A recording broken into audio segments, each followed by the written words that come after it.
Welcome to today's podcast episode. We are here with Dmave, and I am your host, David, today. And we have an amazing session today. We're going to talk about entrepreneurship.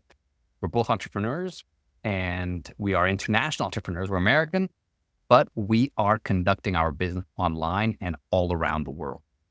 So let's dive in. So, Dmave, tell us, what do you love about entrepreneurship? Oh my God, where do I start? First and foremost, always good seeing you, David. Hope your week has been well. We're staying dry out here. A little bit rainy this weekend in Czech Republic. But why do I love entrepreneurship? For me, is the gateway to freedom. I have seen, and many people I know, society tends to decide how it rewards and punishes you. And a lot of times that comes in the form of what jobs you are qualified for, what you need to do, whether you went to university or college, whether you have a criminal background, or whether you have a bad credit rating or a good credit rating. And entrepreneurship destroys that. Entrepreneurship says, to hell with society's rules. I'm going to make my own. I'm going to challenge the market.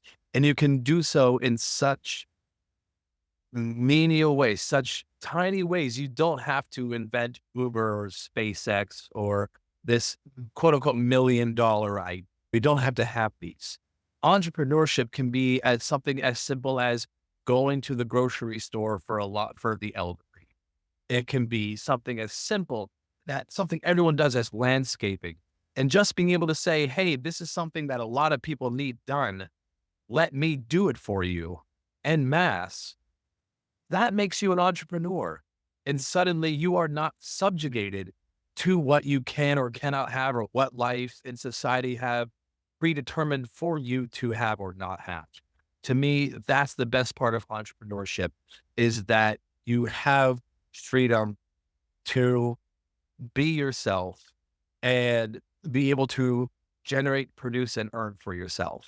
While also, if you have more of a game mentality, you can challenge the market and actually test your ideas against a particular ecosystem. And it's stimulating, it's fun, it's high stakes. And when you win at it, if you're one of the chosen few who win at it, you feel like $1 million afterwards. Yeah. I love what you're saying. And I'm a big fan as well. I've been on my own for several years now, and it really keeps me, I feel like it keeps me young. It keeps me alive. I wake up in the morning and I'm excited about the day. Like you think, like the whole world's an experiment. And this sort of mental stimulation and this experiential system really of starting a business, looking at the market, looking at what the world needs and finding solutions. I think it's one of the most wonderful experiences that anyone can have.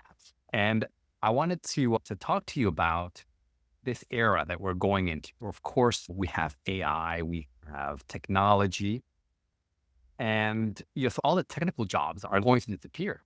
So I have this vision of a future where everyone is an entrepreneur. We use technology, we use AI, we use all these things, but to create value, to create systems, to create businesses, and to create, yes, wealth, so you could even say. So what do you think about that? What do you think? Are we entering an age where we'll need more entrepreneurs? What do you think about that? I think that the world will always need entrepreneurs, because the entrepreneurs, they are the musicians of business. They're the ones who can think of the new ideas. They're the ones who can bring multiple ideas together in ways maybe we never thought possible before. Every time you see a new idea come out, whether it's in the tech world, whether it's in the service world, someone thought of it. Someone concocted it. And whether sometimes it came to you by accident, whether sometimes or you had your bolt of lightning moment where you saw something that said, I see this, I could do it better. The world needs it. But also, if you want to look at a societal standpoint, if we want to get into the nitty gritty, you are seeing, of course, a widening wealth gap to the point where you're not going, if you are working for a company, unless you have a very particular skill, even if you are a good worker, a solid worker, things like that, it's not going to be in the company's interest to give you a substantial salary. So what do you do? What options are you left with? And people I know who have been in this situation, some of them just suck it up and say, that's life. This is where I am. This is what they're offering me. What can I do? This is where I am. And it's a very sad state of affairs to put yourself in that situation where you say there's no way out. Because as I said in my previous bit, entrepreneurship is the way out. And what I see, what I would love to destroy is that stigma that it has to be a huge idea, that it has to be some earth shattering, large, colossal movement when you can look around your local surroundings and say, all right, what do people around me need? Or what if you pick yourself up and went somewhere else? Maybe you offer something that where you're at makes no sense. Great. Hey, I am a wonderful actor. I'm going to move to Biloxi, Mississippi. And a lot of the business that I do, as far as my visa and immigration work, wouldn't do too well in Pittsburgh. But in the Czech Republic, it's wonderful and people need it and people utilize it. And it's very tit for tat. I help them and in return, they help out me. And I think that's the beauty of the entrepreneurial spirit. And I think that's why going into the future to, as an individual who's at the end of the day, you're responsible for yourself, to have an entrepreneurial mind state keeps you competitive with the economy. And it's not that you have to, I said, you don't have to be a super genius, but if you can think that way, if you can go into a restaurant and say, I wonder, how do they budget this? How does the menu feed this?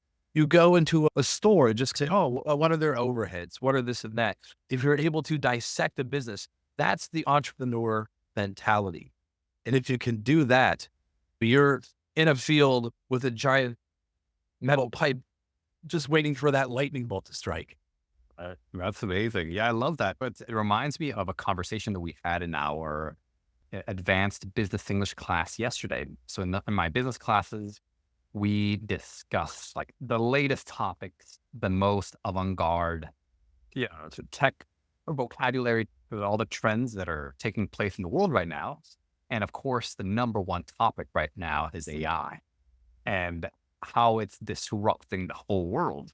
And one of the things that we were talking about, very interesting, about trying to make ourselves indispensable, tried to make ourselves irreplaceable, and how to do that. Because as AI is replacing us in many fields and with all these technical jobs, they're all going to go away. But there are some human elements that might never be replaced by AI. And one of those things that I found really interesting is this ability to think outside the box, think outside of the program. So I love AI, I love technology, and it's all been programmed. AI has a programming, it learns from what has already been created. But I believe that human beings, if we can tap into what you were saying about entrepreneurship and about this idea of thinking outside of the box, looking at your surrounding, looking at the world that you live in and tapping into those opportunities, that's where we can beat AI.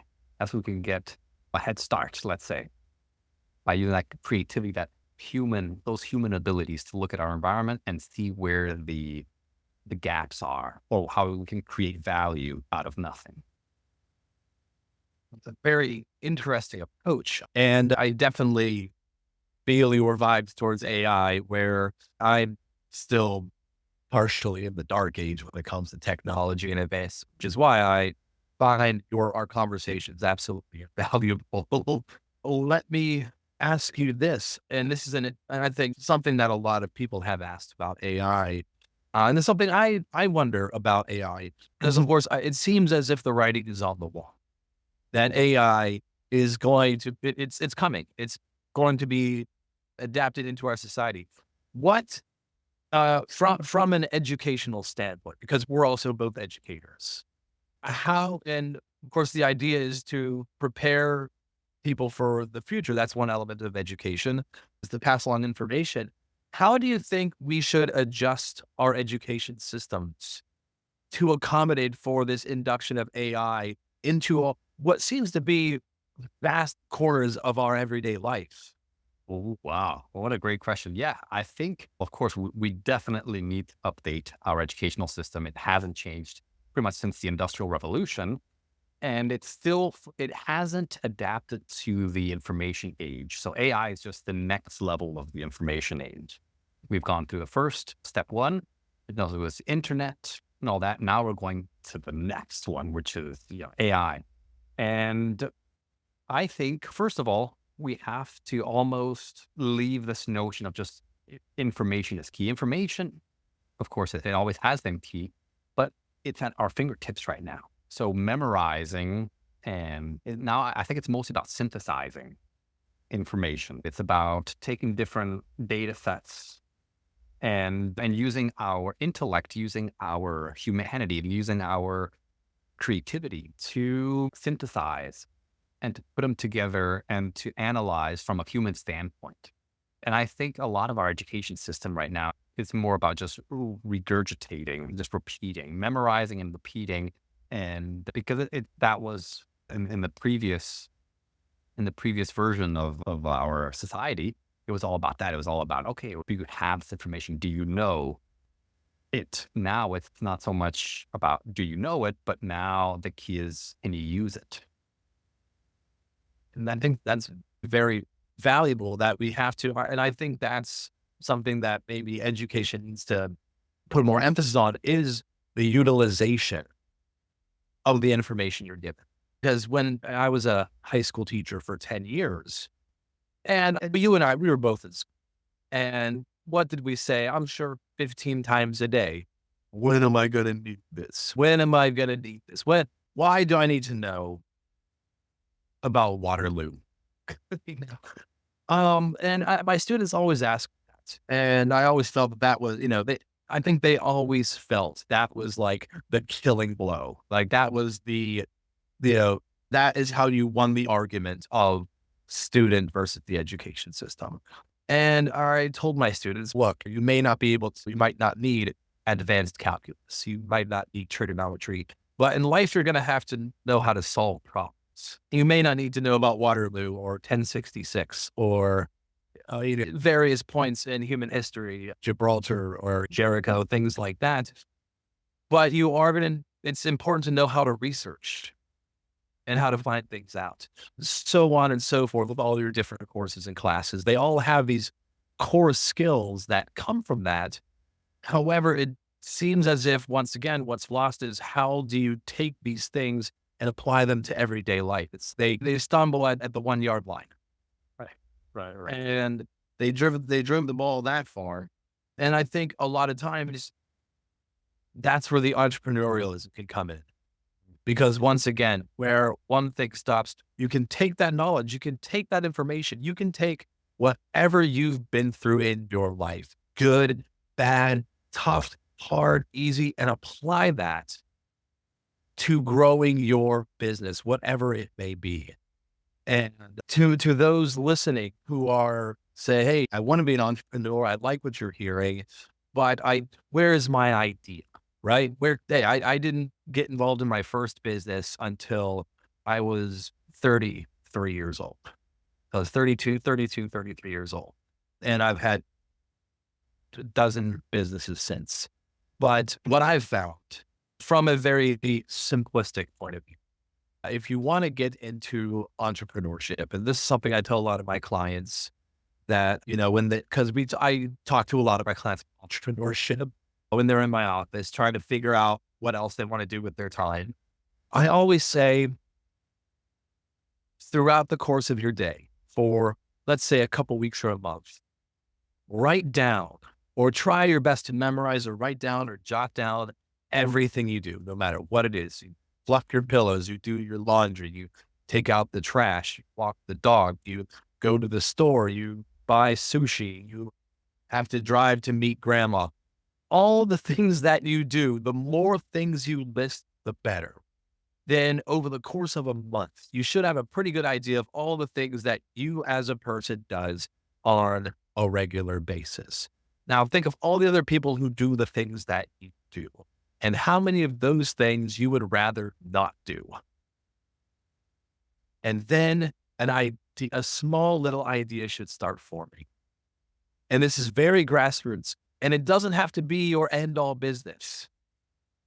But just like the kid who has a lemonade stand or like to learn finances, to learn entrepreneurs, things like that, it gets you thinking and it gets you in that range. And suddenly other ideas just start to pop up. You could be on the subway and see something and say, hey, that's a good idea. You could hear something. Maybe someone is doing something elsewhere and you're like, this isn't here. Why is it not here? There's so many ideas. Maybe you're someone who doesn't have an idea, but there's a lot of people who do a certain thing, but you want to facilitate all of them towards one focal point. There are so many ways, and they don't have to be big, sexy ideas. They can be things that are very just basic day-to-day routine stuff. And it may not be $1 million idea, but hey, there's nothing wrong with $100,000 idea. Right. Nothing wrong at all. And that brings me to a question for you, Mr. David. I'm wondering, and this is a true question, is this your first business? Ooh, And what was it like starting it and growing it, if so? yeah, that's a great question. Actually, I have also a question for you, but I'll ask it. I'll answer yours, and then I wanna, because this is Bring it on. fascinating. I love this, and that's the thing about business. Once you taste it, once you taste entrepreneurship, once you see what it's like, then I think there's no turning back because it's so fulfilling. And having a job, I mean, nothing against jobs, nothing wrong with jobs, but to be in command of your life and of your activities and to build something and to create, there's nothing more empowering than that. But to answer your question about my different businesses, so right now I'm running a teaching business, an online teaching business. I had started, well, I actually was a nonprofit organization that I started in 2014, an nonprofit education organization in Texas, and it's called EduCore, like education and like the core, EduCore. And it was back then I had the idea of, I'm from Texas, I'm Mexican American. So I had this idea of bridging the two worlds. So my dad's Mexican, my mom's American. And I said, I'm perfect. I'm here. A lot of people are coming over and they're looking for the American dream. They need English. I'm an English teacher. I can just serve them. And I thought of a triangulation with the government because, of course, the government and all these, they give grants. So one of the best, at least in theory, models there is to have a triangle where you have funds flowing from one entity and then serving a different entity. And in those years, it was pretty good. It was pretty good. There was you could get some grants from the government to serve the immigrant and the refugees and everyone who's coming to the States, teach them English, get them set up. And so that was my first experience with entrepreneurship. And it was also teaching, it was also an education business. But then I realized that might not have been the best, even though that I am Mexican and I have a dual citizenship. I felt like I didn't understand the immigrants well enough. And I wanted to understand them more and I wanted to serve them in the best capacity, but it wasn't ideal. Let's put it that way. But that was about my first, to answer your question, that was my first taste of entrepreneurship. Yep. And Nice. Very nice. and my question to you was about mindset. Mhm.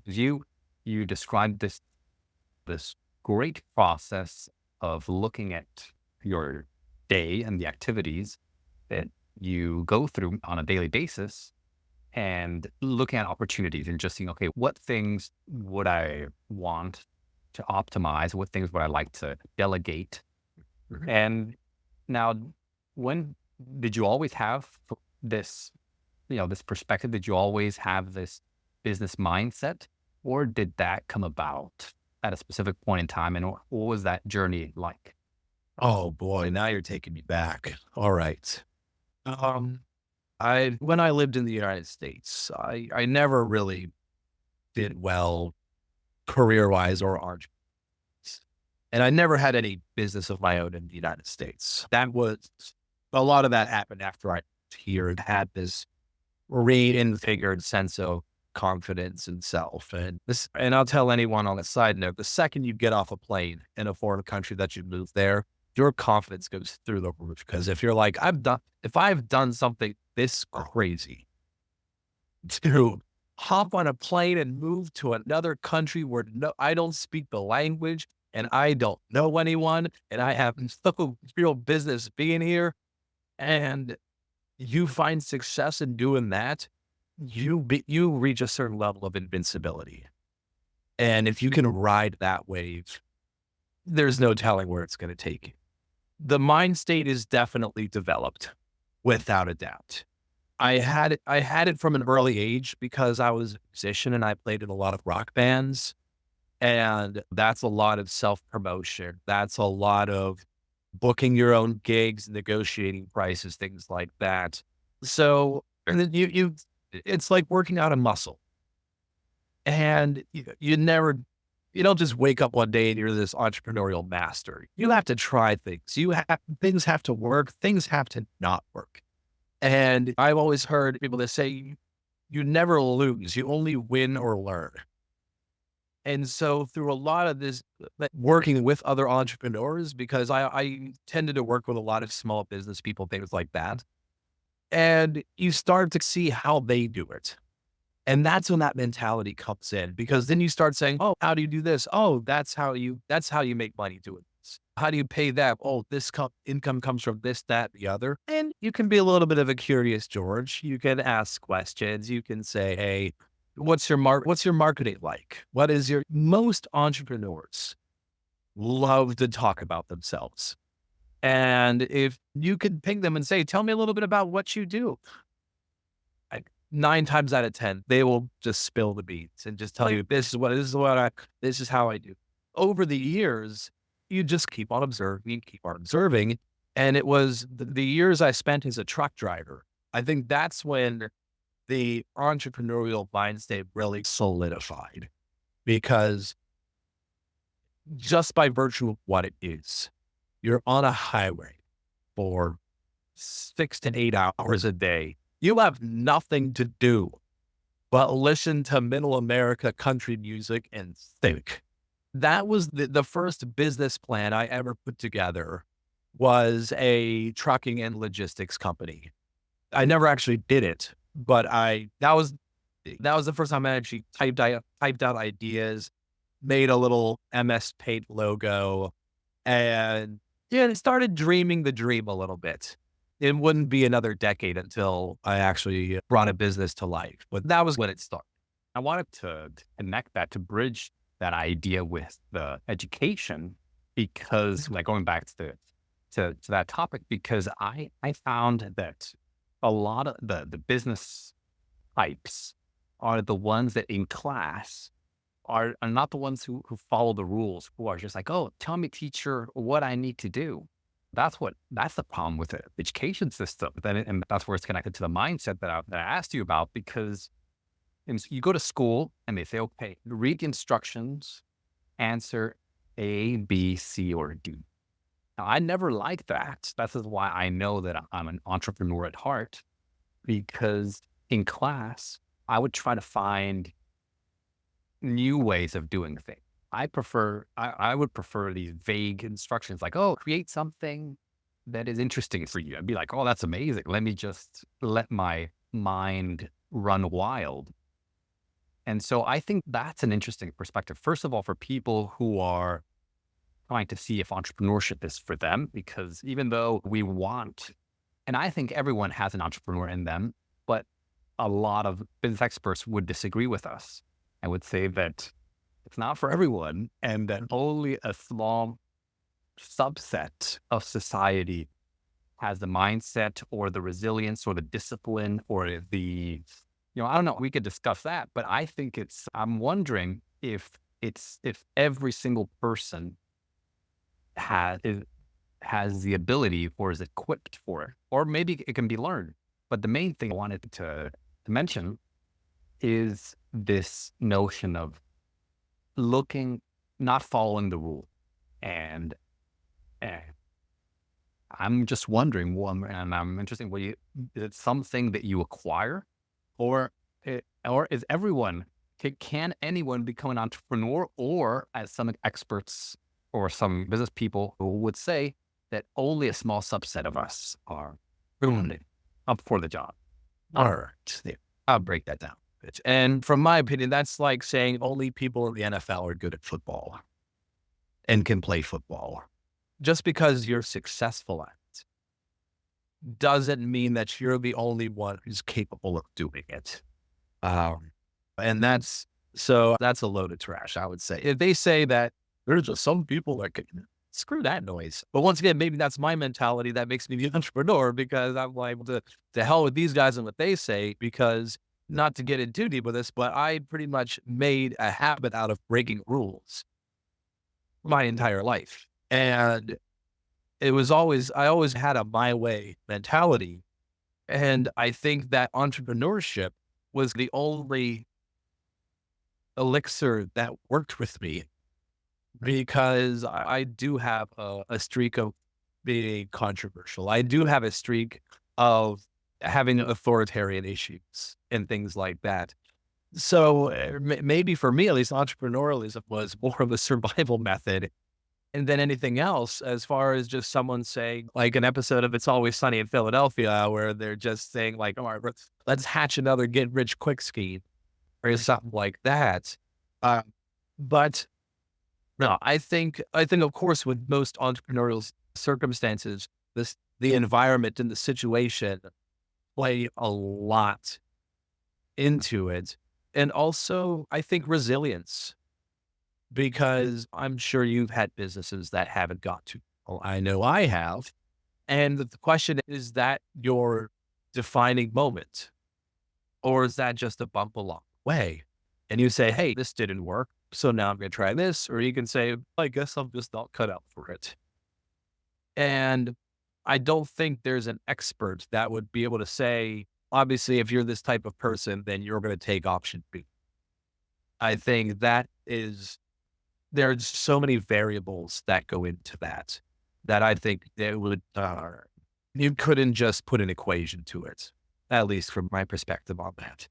But also the other big thing, and this is one of my favorite words when it comes to entrepreneurship, it's the idea of the hustle. Because if you're an entrepreneur, you gotta have have a good hustle game. And so what do you think about hustling? What does hustling mean to you, by the way? Yeah. I've worked down the streets of Pittsburgh. I've heard hustling used in a lot of terms. What's it to you as an entrepreneur? Yeah, I mean, it's the hustle. It's the way I see it. It's a way of life, and it is a way of seeing, a way of behaving, a way of acting, a way of living, really. And it's a term that's come up a lot, and I think it's very American. I think it's one of these American hustle. it's the American hustle. We are the hustlers. We are like it's embedded almost in our culture, where everything is just a game, and that's what that was a big moment for me. Whereas, oh wow, it's business. It's just a very sophisticated game. It's and of course there's business, there's time, there's money, with people involved, of course. So it shouldn't be taken lightly. But it is at the end of the day a game that we all play. There's a certain set of rules that we follow, and so the hustle is one way to see the game, where it's we work hard, we find ways where we get up in the morning, and we look at for opportunities. We look at openings. It's and it's a way of life. It's a way of acting. It's a way of doing things.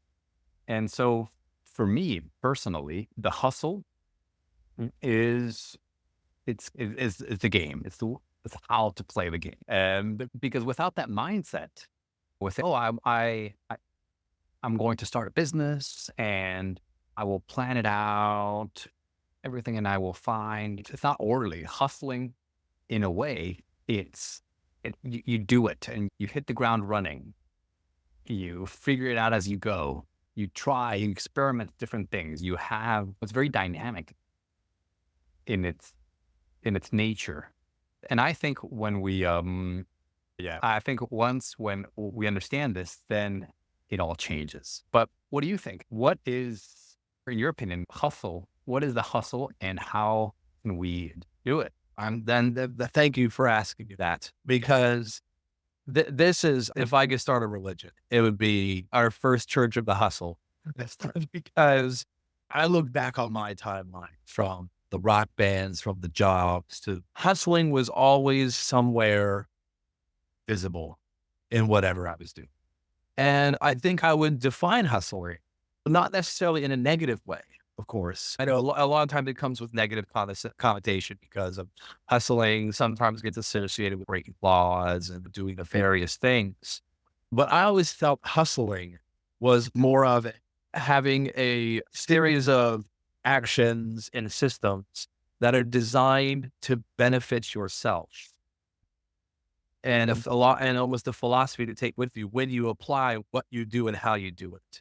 So you can work a Monday through Friday, 9 to 5 job with a salary and W-2, but that could be part of your hustle because it could be building towards something else. It's all about what your end goals are and how you facilitate them. And so the entrepreneurs, I think we just wear our hustle on our sleeves. Whether if you're an investor, you're hustling very outwardly. But you have people who are just laying low and they're just working their jobs, but maybe they're saving their time. They're making their move, something that no one's going to see. Those are these totally chameleon underground hustlers. And to drive this home, I know we're getting towards the end of this. I want to finish with a fun little story about probably the most ridiculous job I've ever had. But hustling is at the heart of this, and it's hilarious and it's ridiculous. And it's just something that I shared it with my students and they loved it.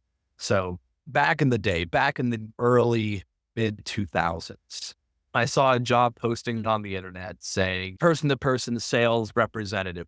And I said, hey, hey, I can do sales. Let's try that. Immediate hire, all the stuff we want to hear to quickly get up, get working and whatnot. And it says must have a driver's license, must be able to do this, that.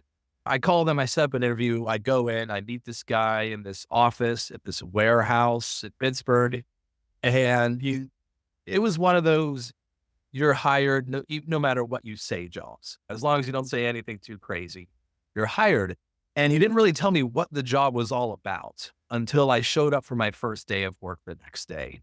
And it turns out this job, there was about maybe 12 people who worked for this. And we were in pairs of twos. And they gave us these stretch white vans. Each of us had one stretch white van, and they loaded it with these floor speakers, like for surround sound. You have the speaker towers on either side of your TV, and they put these in the truck.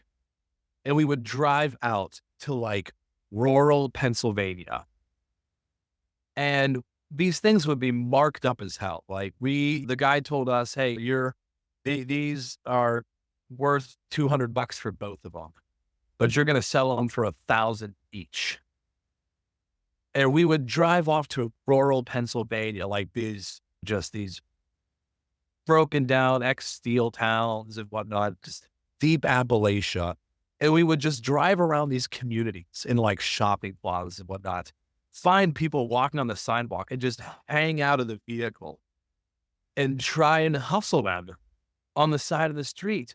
And it was so absurd. The guy even told us they'll be more likely to buy from you if you adopt a Southern accent. So this job was driving around in this stretch white van, hanging out the window to just whoever was on the streets. And just would say, hey, partner, do you want a new set of speakers? And Chris, none of us are from the South. This is Pennsylvania, so it wasn't even in the South. And the weird thing is, it worked.